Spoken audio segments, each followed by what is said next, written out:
Hello friends, online take information চ্যানেলে আপনাদের সকলকে জানাই স্বাগতম। আমি নাজমুস। আজকে প্রথমেই দেখে নেব আজকের বাছাই করা 20টি একাধাম লেটেস্ট আপডেট।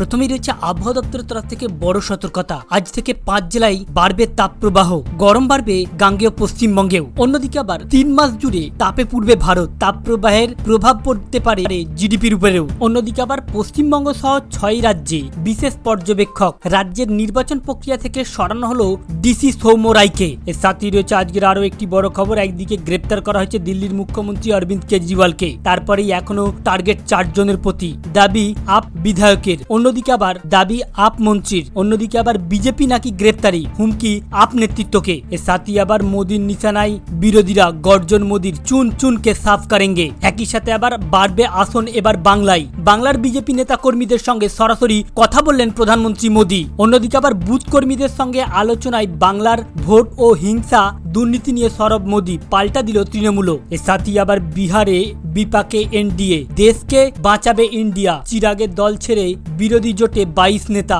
বিহারে বিপাকে পড়ল এনডিএ। অপরদিকে আবার বাংলায় কড়া বার্তা দলীয় কর্মীদের নিয়ে অভিষেক বন্দ্যোপাধ্যায়ের, গোষ্ঠীদ্বন্দ্ব করলে রেয়াত নেই। বীরভূমের কোর কমিটির বৈঠকে কড়া বার্তা অভিষেক বন্দ্যোপাধ্যায়ের। অপরদিকে আবার জোট টক্কর, নজরে 19 এপ্রিল, উত্তর জয়ে মরিয়া 2 ফুল, কোচবিহারে একই দিনে মুখোমুখি মমতা মোদি। এর সাথেই আবার রয়েছে আজকের আরো একটি বড় খবর। বিজেপিতে না গেলেই তিহার, গেরুয়া শিবিরকে আক্রমণ মহুয়ার, গ্রেপ্তার করলে আমি মনোনয়ন দেব, তৃণমূল প্রার্থীকে আশ্বাস মায়ের। অন্যদিকে আবার দল বদলের পরই রাজ্যের বিরুদ্ধে নজরদারি অভিযোগ, হাইকোর্টের দ্বারস্থ অর্জুন সিং। ভোটের মুখে কেন্দ্রীয় নিরাপত্তা মিলল অভিজিৎ ও অর্জুনের। অপরদিকে আবার রাজ্যে এসেই অ্যাকশনে কমিশনের বিশেষ পর্যবেক্ষক, অপরাধের রেকর্ড থাকলে 3 ঘন্টার মধ্যেই গ্রেপ্তারের নির্দেশ, প্রস্তুতি নিয়ে তলব রিপোর্টও। এর সাথে রাজ্যের মুখ্যমন্ত্রী মমতা বন্দ্যোপাধ্যায়ের তরফ থেকে রয়েছে দারুণ খবর। যারা এখনো পর্যন্ত ঘরের টাকা পায়নি তাদেরকে রাজ্য সরকার দেবে ঘরের টাকা। একই সাথে আজ আইএসএফ এর দ্বিতীয় প্রার্থী তালিকা, নওসাদ কি আদৌ লড়বে ডায়মন্ড হারবারে, দেখে নেব বিস্তারিত। এর সাথেই রয়েছে আজকের বাছাই করা আরো বেশ কয়েকটি খবর। রয়েছে এবারে ভোট কুশলী পিকের তরফ থেকে এক বড় সমীক্ষা, যা জানলে আপনিও চমকে উঠবেন। আর আজকে মূলত দেখে নেব আজ মূলত থাকবে এই সকল বিষয়ের উপরই বিস্তারিত আলোচনা। তাই আপনি ভিডিওটি মোটো স্কিপ না করে শেষ পর্যন্ত দেখতে থাকুন। আর হ্যাঁ, আলোচনাটি শুরু করার পূর্বে যারা আমাদের চ্যানেলে নতুন এসেছেন, চ্যানেলটি সাবস্ক্রাইব করে পাশের এই ছোট মতো বেল আইকনটিকেও বাজিয়ে দেবেন। এছাড়াও আমাদের চ্যানেলে চলছে একটি সমীক্ষা, রাজ্যের মানুষ কাকে চায়। সমীক্ষায় আপনিও মতামতে অংশগ্রহণ করতে পারেন।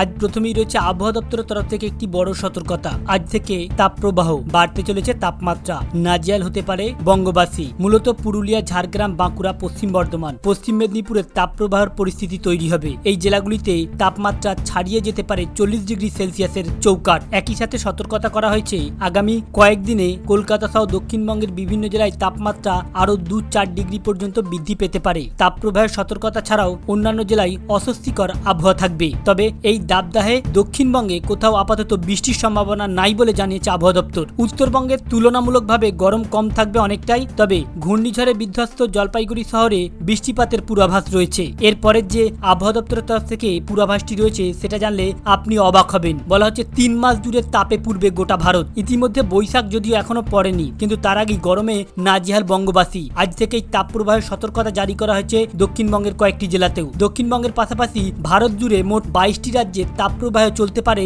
জানিয়েছে মৌসুম ভবন। মৌসুম ভবনের তরফ থেকে জানানো হয়েছে চলতি বছরে অন্যান্য বছরের তুলনায় বেশি গরম পড়ার আশঙ্কা রয়েছে। শুধু তাই নয়, এপ্রিল থেকে জুন মাস পর্যন্ত দেশের কয়েকটি রাজ্যে বারবার তাপপ্রবাহের পরিস্থিতি তৈরি হতে পারে। এমনকি দেশ জুড়ে দীর্ঘ সময় ধরে তাপপ্রবাহ চলতে পারে বলে আশঙ্কা রয়েছে আবহাওয়াবিদদের। একই সাথে জানানো হচ্ছে এপ্রিল থেকে জুন মাসের মধ্যে দেশ জুড়ে তাপপ্রবাহের যে পরিস্থিতি তৈরি হবে তা টানা 10 থেকে 20 দিন পর্যন্ত স্থায়ী হতে পারে। এর সাথে আবার দেশকে বাঁচাবে ইন্ডিয়া, চিরাগের দল ছেড়ে বিরোধী জোটে 22 নেতা, বিহারে বিপাকে পড়ল এনডিএ। মেলেনি লোকসভা নির্বাচনের টিকিট, বহিরাগতদের জন্য টিকিট বিক্রি করা হয়েছে। ক্ষোভে চিরাগ পাসওয়ানের দল ছাড়লেন 22 নেতা। তাদের সাফ দাবি এবারে ইন্ডিয়া ইন্ডিয়া জোটকে সমর্থন করবেন। একই সঙ্গে দল ছাড়েন লোক জনশক্তি পার্টির 22 নেতা। উল্লেখ্য, বিহার থেকে প্রচুর আসন পেতে চিরাগ ধরে রাখার পথে হেঁটেছিল এনডিএ, কিন্তু লোকসভা নির্বাচনের ঠিক আগেই চিরাগের দলে ভাঙন। প্রাক্তন মন্ত্রী রেণু কুশওয়াহা থেকে শুরু করে দলের প্রাক্তন জাতীয় সম্পাদক সতীশ কুমার সকলেই দল ছাড়েন বুধবার। সব মিলিয়ে 22 জন নেতা নেত্রীকে এদিন চিরাগের দল ছেড়ে বেরিয়ে আসেন। সকলেরই অভিযোগ, লোকসভা নির্বাচনের টিকিট বন্টনে সমস্যা রয়েছে। টাকা দিয়ে টিকিট কিনতে হয়েছে প্রার্থীদের। বিহারের 40টি আসনের মধ্যে 5টিতে প্রতিদ্বন্দ্বিতা করবে চিরাগের লোক জনশক্তি পার্টি। এর সাথে আবার মোদির হুঙ্কার, চুন চুনকে সাফ। কেজরিওয়ালের গ্রেপ্তারের ইস্যুতে বিরোধীরা এখন এক কাট্টা। দেশ জুড়ে তারা স্লোগান তুলেছে গণতন্ত্র বাঁচাও। তার জবাবেই গর্জে উঠলেন প্রধানমন্ত্রী নরেন্দ্র মোদী। একেবারে শোলে সিনেমার ধর্মেন্দ্র কায়দায় তার নিদান, বিরোধীদের চুন চুনকে সাফ করার। বেছে বেছে কংগ্রেস ও ইন্ডিয়াকে এবারে ভোটের ময়দান থেকে সরিয়ে দিতে চান তিনি। তবে সেই কাজের ভার মোদী চাপিয়েছেন। এদিন উত্তরাখণ্ডের রুদ্রপুরের প্রচার সভায় হাজির আম জনতার কাঁধেই। দুদিন আগে আপ সুপ্রিমো গ্রেপ্তারি প্রতিবাদে দিল্লির রামলীলার ময়দানে মহাসভা করেছে ইন্ডিয়া। সেই মঞ্চ থেকে বিজেপির উদ্দেশ্যে ম্যাচ ফিক্সিং এর অভিযোগ তুলেছিল কংগ্রেস নেতা রাহুল গান্ধী। তার দাবি করেছিলেন, এবারের ভোটে বিজেপি জিতলে সংবিধান বদলাবে, আর সেটা হলে দেশে আগুন জ্বলবে। ম্যাচ ফিক্সিং নিয়ে ইতিমধ্যে রাহুলের বিরুদ্ধে নির্বাচন কমিশনের দ্বারস্থ হয়েছে বিজেপি। এর সাথেই ঢালাও টোপ বিরোধীদের। বিজেপি নাকি গ্রেপ্তারি হুমকি পেয়েছে আপ নেতৃত্ব। শুধু দিল্লি 25 কোটি টোপ নয়, অপারেশনের লোটাস ছকে গ্রেপ্তারিও। বিধায়ক কেনাবেচার অভিযোগের পর একটি বিস্ফোরণ ঘটালো আম আদমি পার্টির দিল্লি আপ সরকারের মন্ত্রী অতিশি মেলানিয়া। এদিন জানিয়েছেন, এক ঘনিষ্ঠের মাধ্যমে বিজেপি আমাকে একই সঙ্গে প্রস্তাব ও হুমকি দুটোই দিয়েছে। বলা হয়েছে বিজেপি নাকি গ্রেপ্তারি, বেছে নিতে হবে যে কোনো একটা। বিজেপিতে যোগ হলে বিজেপিতে যোগ দিতে হবে, না হলে 1 মাসের মধ্যে দিল্লির আবগিরি মামলায় সমন আসবে। এই তালিকায় অবশ্য অতিশি একা নেই, তার সঙ্গে রয়েছে আরো 2 জন আপ বিধায়ক। সমনের পর জেরা আর তারপর গ্রেপ্তার, এটাই প্ল্যানিং বলে দাবি আম আদমি পার্টির। অতিশি ছাড়া এর সাথে আবার অভিষেক বন্দ্যোপাধ্যায়ের হুঙ্কার, দলের মধ্যে কোনো গোষ্ঠীদ্বন্দ্ব রেয়াত করা হবে না, বরদাস্ত করা হবে না। লোকসভা নির্বাচনের আগে বীরভূমের কোর কমিটির বৈঠকে স্পষ্ট জানিয়ে দিলেন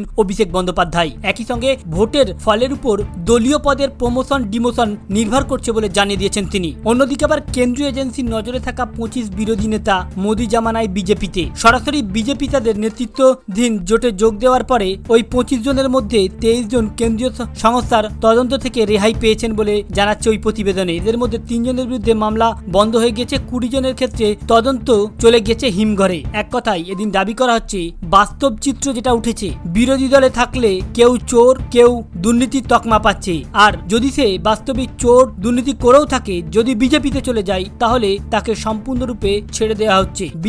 বিজেপিতে এলে সিবিআইডি তাদের আর সমনও পাঠাচ্ছে না, আর নোটিশও পাঠাচ্ছে না। এটা পরিষ্কার, বর্তমান কেন্দ্রীয় সরকার সিবিআইডি কে শুধুমাত্র ব্যবহার করছে ভোট ব্যাংকের জন্য। এর সাথে এবার নির্বাচন কমিশনের তরফ থেকে এবারে জারি হয়ে গেল একটা নতুন নিয়ম। রাজ্যের 100% বুথেই থাকবে ওয়েবকাস্টিং, জানালো নির্বাচন কমিশন। বাংলার মোট 920 কোম্পানি কেন্দ্রীয় বাহিনী মোতায়েন করার কথা। তবে প্রথম দফার 3 কেন্দ্রে কোচবিহার, আলিপুরদুয়ার, জলপাইগুড়ির সব বুথে কেন্দ্রীয় বাহিনী দেওয়া যাবে কিনা তা নিয়ে সংশয় তৈরি হয়েছে। ভোট নির্বিঘ্নে, অবাধ, সুষ্ঠুভাবে সম্পূর্ণ হয়, তার জন্য প্রয়োজনীয় সব পদক্ষেপ করেছে নির্বাচন কমিশন। সেই লক্ষ্যে নির্বাচনের রাজ্যে 100% বুথেই থাকবে ওয়েবকাস্টিং। সরাসরি বুথের ভিতরে ভোট প্রক্রিয়াতে নজরদারির এই ব্যবস্থা।